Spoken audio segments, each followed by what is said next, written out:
So this is the second video for gizmos. This is for teachers that are covered under the license. If you're not sure, check out the first video. And basically, I'm going to go through students and assigning a class and the student assessment piece. So this is the home page, and you can see my classes are listed. They give you a generic class, usually with some fake students, so that you can see what gizmos look like, which is really great. So there's a couple of different things that you can do. My classes, you can create a class, you can go to classes. So I'm going to go to classes. And if I want to add a class, I could press the plus here. I believe you can have up to uh, maybe 45 students per class. I'm not sure about that. We might have to find out together. But it's a pretty decent size of kiddos, maybe 35. Nevertheless, if you wanted to make a new class, you could just make a new class. You can name it. So we'll just say chemistry, and we'll just make chemistry. And so we're going to add the class. And see here, I have no nothing basically. And what I'm going to do is I want to add some gizmos to the class. This way, when students log in, these gizmos that I've chosen for them will automatically pop up for them. How do students log in? That's a different video. But what I will tell you is that they will need this class code that's located over here, this LCK, etc.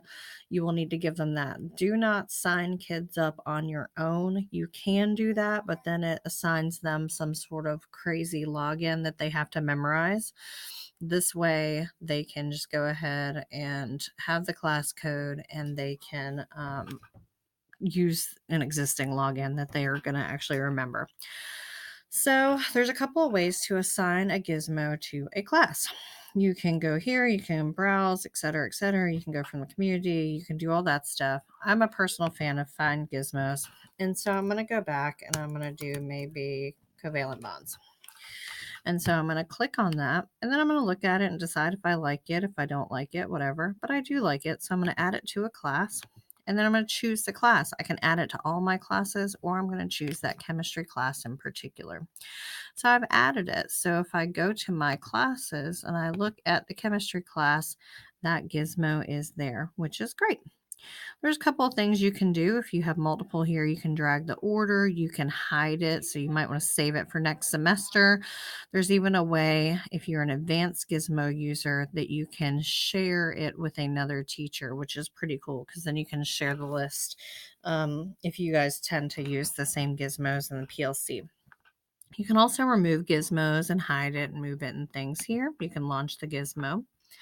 Under Manage Class, this is where you might import a gizmo or rename a class, manage the class roster. I'm going to show you this generic class that they created for me because it will show you my class roster of students.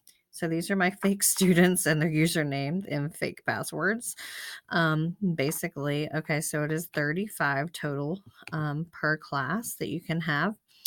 And basically, it's going to show me stuff here. I'm going to return to the class Gizmo. And also, one really cool thing is the assessment. And I have no students that have taken any of the assessments, so I cannot actually show you any fake grades, but I wish I could. But I will tell you this. Once students have actually taken the assessment, you can see their assessment results. So you can look at it right here when you're under the class and you're hovering over the title, I guess you would say, of the gizmo. You would hit view assessment results. I have 0, so notice these fake children did not take their assessment.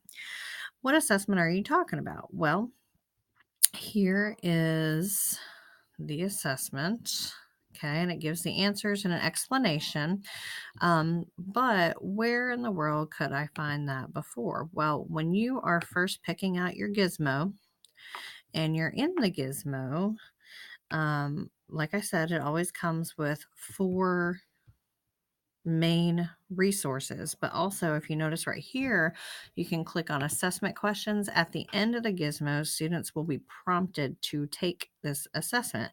You can have them take it or not, it's up to you, but these are good questions related to the gizmo and they're written by teachers. Now, one thing that teachers have access to that students do not is this little orange section right here where it says show answers and explanations. So that's just for the teacher and it's really great.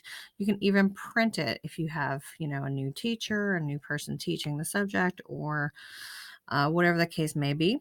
And so it goes through, and it's just a 5-question assessment. It's really more formative than anything, but it does check to see if they have paid attention during the gizmo more, in addition to using the student sheet.